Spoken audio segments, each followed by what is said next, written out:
Mosaic. I'm your guest host, Phyllis Haynes. In the early response to the terror that rocked Oklahoma City, words rang out from the media coverage and observers that Middle Eastern terrorists were to blame. While the whole nation struggled to deal with the horror and shock at the deaths of so many, including children, Americans of Middle Eastern background report that they experienced threats, hostility, and harassment.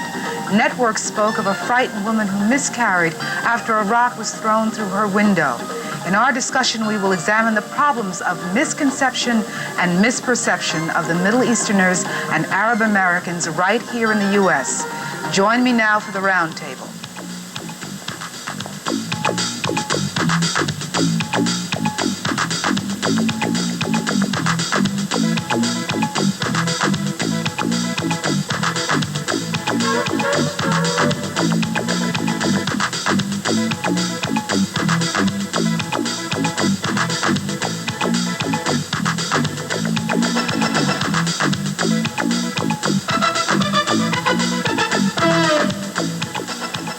Many Americans of Middle Eastern background are expressing their sadness and outrage at the bombing, but also their concern about the finger pointing at them in this crisis when there was no evidence of such involvement. We're happy to welcome Elaine Hagopian, Professor of Sociology at Simmons College, Faraj Elias, President of the Boston Arab American Anti-Discrimination Committee, and Naseer Aruri, Professor of Political Science at the University of Massachusetts, Dartmouth. Welcome to the program. I really wanted to address this. It's a very important issue for Mosaic to look at the communities in the Boston area. But let's first of all look at the larger Middle Eastern community in the United States. What has been the reaction to the bombing and the treatment of Middle Easterners by the media? Well, I think we can start by saying that the ADC on a national level, the American Arab Anti-Discrimination Committee, condemned the bombing on the day that it happened and at the hour that it happened, as it had done in other circumstances. And we continue to support the efforts to bring rescue to the Oklahoma situation. In fact, I don't know if you know, but the girl who needed to have the surgery to be rescued was rescued by an Arab American doctor, which we thank for. And I think what we would like to do is continue to present the positive side of the Arab American community to the folks out there. Well, we will certainly have that opportunity in this program. What accounts for the media response and the finger pointing at Middle Eastern Americans and Middle Easterners? Well, I think there's been it's almost the equivalent of the Crusades. The media has been fed by government officials as well. So they print what they think is news. And of course, there have been some incidents in the Middle East, but I think two things we need to look at here. Number one, this country has not been focusing on the kinds of internal problems that it has and the very serious right-wing groups that we have. Now, if you wanted to use some of the labels that they've used with regard to Muslim or Arab situations, they should have called this maybe a Christian bombing. And I think that would have been inappropriate, just as it was inappropriate to even talk about Middle Eastern-looking people or Muslim terrorism, etc. Second thing is when they point a finger at Middle Easterners, or they have a ready argument, they fail to understand that there are real issues between people of Middle Eastern background and Muslims in other areas other than the Arab areas who are Muslims. That there are real issues, that our foreign policy has hurt people in a way that has allowed them to some groups to have a following. Now, the majority of the people don't follow those groups, all right? They don't follow them, but the U.S., I think in particular, has restored the old notion of the Crusades. Muslim people, Middle Eastern people, and trying to make it as though they were genetically defective, when in fact they have not addressed the issues between these people and the U.S. foreign policy. I want to bring this to the layman, Naseer Aruri. I want to bring this for the ordinary American who has misperceptions about Arab Americans, Middle Easterners. What are those perceptions, and how do they get those perceptions? Well, the perception, I think, that has prevailed over the past 2 decades is that somehow terrorism is being equated with Arab Americans, and also now, as Elaine was saying, with Muslims. I mean, the term terrorist, actually, to my knowledge, did not come in here into the nomenclature, into the political vocabulary until the 1980s. And in fact, it came from Israel. And it came through the Reagan administration, and it was incorporated, I think, into the lexicon by the Reagan administration. If you look at the reports, the initial reports, they were talking about international terrorism, and that this is the work of international terrorists, and of course they focused on the Middle East. Now, 48 hours later, when there was a shift in the focus to the domestic rather than the international, the term terrorism was really dropped. And now we begin to hear them talking about homegrown, politically motivated violence. They talk about crime. I mean, the crime issue has been on the political agenda in the United States for a long time. It's been really, as we all know, it's on top of the agenda. But when these things happen in the United States, you say it's crime, it's violence. But the word terrorism, I think, was really equated with Arabs at a time that Arabs have really suffered from terrorism. Not only Palestinians, but Lebanese, Iraqis. But I want to keep the domestic focus because, as you know, there's enormous coverage on the Mideast conflict. What I want to look at is what's it like for the man who got on the airplane and flew to London and was forced to come back? What's the conversation like among Arab Americans, among also generally larger Middle Eastern community members? What's the discussion about, and how did they react to that kind of thing? Well, what we think we need to do is we need to reach out to the community and educate, as you spoke, that not all acts of terrorism directly lead to an Arab source. Look at the world today and maybe the last 3 acts of terrorism that we've had. We had the gun shooting in the abortion clinic here, which Governor Weld called an act of terrorism, or called the gentleman a terrorist. We had the Japanese situation where the poison gas was instated, which I think you can only call an act of terrorism. You had the Oklahoma situation, which is again an act of terrorism. So therefore, if you look at just in the last few months, acts of terrorism, there is nothing there that is Arab. We want to make sure that the American community understands that Arab and terrorism is not linked. Our reaction is to try to educate, try to go out and put that message to the media. Are people angry about this? Are people upset? I have a student who was frightened all week because she was of Arab background and has an appearance that would give her away in that sense. Are people frightened and angry? Yes, I think they are, and I've met with a number of young people, but also members of the community. First, let me just tell you a poignant story. One of my students, her mother is not of Arab origin. Her father is. She doesn't look anything Arab. She is an Arab American, Christian background. The majority of Arab Americans in this country are Christian background, though we have a large number of Muslim background. This is not, of course, the point, but she understood this message that Muslim is equated with Arab. Terrorism is associated with Arab and now associated with Muslim. Therefore, whether you're an Arab or you're a Muslim or you're both, you are doomed by what has happened in this country.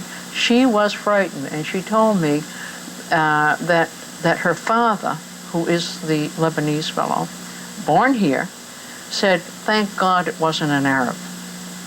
Essentially said, "Thank God it wasn't an Arab," because everyone has this sense and feeling. We know there has been a history of the FBI investigating Arab Americans without any cause or any reason, and essentially trying to, I think, block them from becoming politically active under their constitutional rights.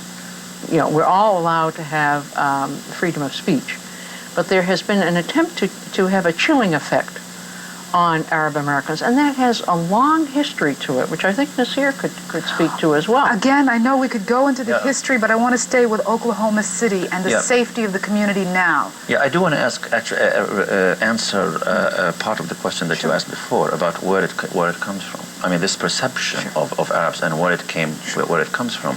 I think it comes really from many levels. You find it in the work of scholars or people who assume that they are scholars. You find it in the media, and it also comes from the government. I mean, it really comes from all sectors of society. For example, I mean, there is a vacuum threat now in the post-Cold War period. You know, for 40 years, we were threatened by this thing that they called communism, which was demolished like a house of cards, and the whole thing about the threat was nothing. So there's a threat vacuum today, and I think that Islam is really emerging as the principal global threat, if not really the global threat.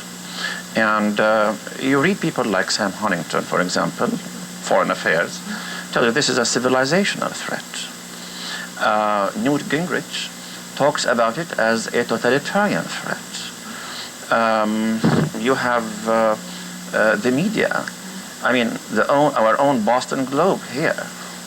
Quite frankly, I mean, the Boston Globe is supposed to be a liberal. I did not find its coverage, by and large, much different from that of the Wall Street Journal. Again, the editorials are saying the same thing. A very broad response. But again, I'm thinking about a mother who might have a child in the streets of this country right now, even though we now do not point the finger at Arab Americans or Middle Easterners for this particular Oklahoma City bombing. But we are. That's the point I wanted to make, is that despite the shift in the focus, after 48 hours, I've looked at the media as much as I could look at the newspapers, and I found that there's a theme, a number of themes that probably we don't have much time to go into, but there is a theme there which says, even though this is a domestic thing, apparently, but don't forget that the principal threat, that the real threat is really international. And here are the reasons why. Boston Globe is quoting the historian Paul Johnson. Here's the Oracle, talking about the origins of terrorism and going to the medieval tradition of political, religious terrorism that comes from Islam, and so on. I mean, so this is really there, despite the fact that everybody knows in the world that McVeigh is being held for it, that people are talking about the militias, but you have editorialists who are saying, we don't want to talk about the why and how.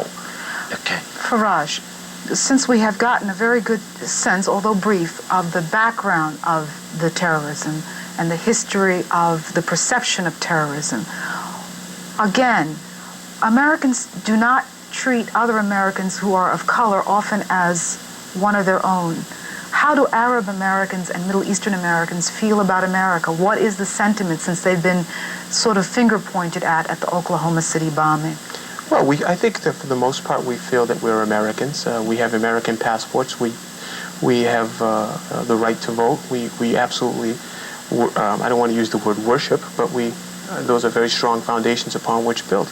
But we continue to understand our culture, and we want to present that there is much good in our culture.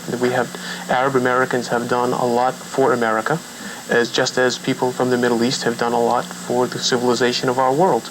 And that is a message that we need to get out there. And we'll get more of that message when we continue our discussion in just a moment.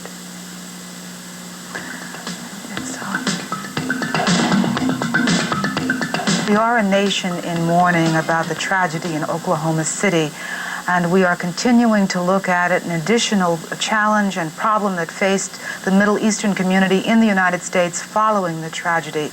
Our guests have been talking about the misperception and misconceptions about Middle Eastern Americans and Middle Easterners here. I want to ask you, have you ever had a misunderstanding directed at you or a reaction directed at you simply because of your background, Faraj? Sure. I was one time at Logan Airport, and somebody yelled out, "Yasser, you terrorist," to me. And I am happy to say that Yasser Arafat carries the Nobel Peace Prize. And I hope one day that I get that opportunity. But there are tremendous acts against Arabs of all different types, but that was the one that struck me the hardest. And Naseer Aruri, any raised eyebrows at you? What about traveling or numerous times, actually, as when I travel, despite my white hair, people in their 20s and 30s, I think, are somehow looked upon as a threat. But on my passport, it gives my birthplace, and everybody has a birthplace. It so happened I was born in Palestine. In fact, the State Department said that, well, you really can't put Palestine. And I said, well, give me a place where I was born. And so it had to be Palestine. But, this thing here, when I go to airport and so on, it always really raises eyebrows. And it's a red flag somehow. So you have to answer questions, and you have to do these things. During the Nixon period, there was something called Operation Boulder, which the administration began. It was actually sort of a witch hunt of Arab Americans. And there was this concerted effort to try to put the whole community, activists and leaders, under surveillance. And many of us were subjected to that sort of thing. At 8 o'clock in the morning, I've had people from the FBI coming to my house as I was shaving, telling me that they want to speak with me and so on. And hundreds of people during that period were actually approached by the law enforcing authorities at a time that these people did not commit anything, or perhaps what they did is gave a speech somewhere, which is what most Americans do, exercising their right to speak and so on. It was based on that. Dr. Gopian, do you have any ideas? Do you have any ideas for solving this problem of perception and misperception? Well, I think, it's the same thing that happens over and over again, and we say it's never going to happen. The Japanese-American experience, I think, is an indication of that. What happened to Iranians during the hostage-taking in Iran, the Iranian Americans? They were condemned, the students on campus were beaten, and so forth.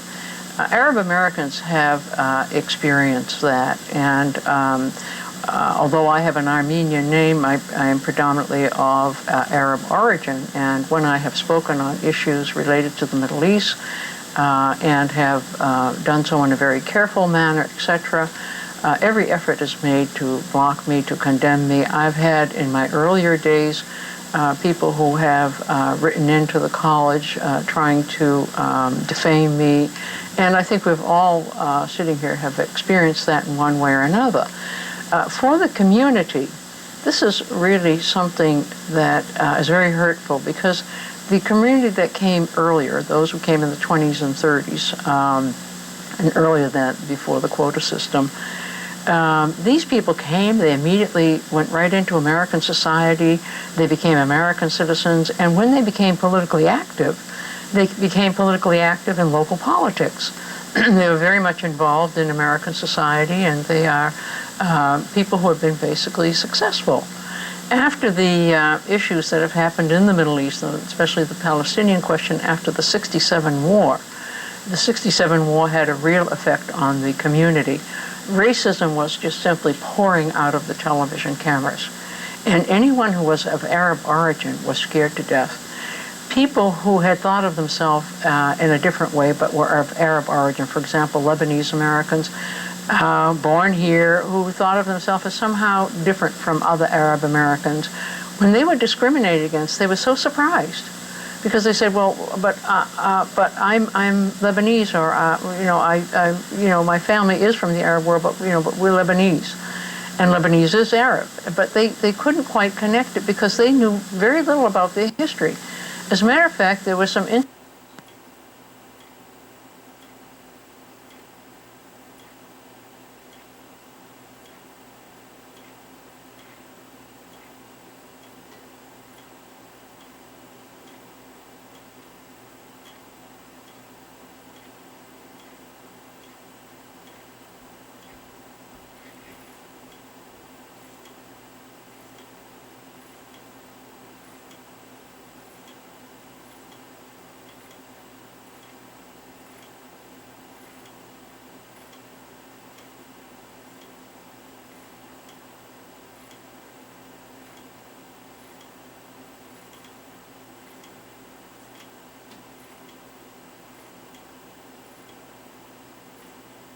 much interest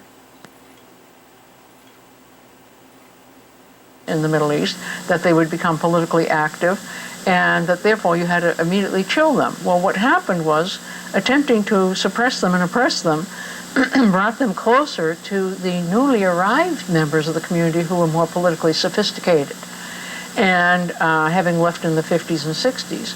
And the more that they were oppressed, the more they began to form organizations. And those who tried to chill actually brought about a self-fulfilling prophecy. What I'm gaining from your remarks, though, that there is a strong community coming together to express American freedoms and their rights as Americans here. Am I right about that, Faraj? That's clearly one of the things that we're working towards. We want people to understand that we are very proud of our heritage, but that we are Americans and that we have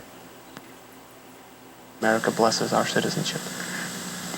Thank you all for this very, very important discussion. It's been a real pleasure.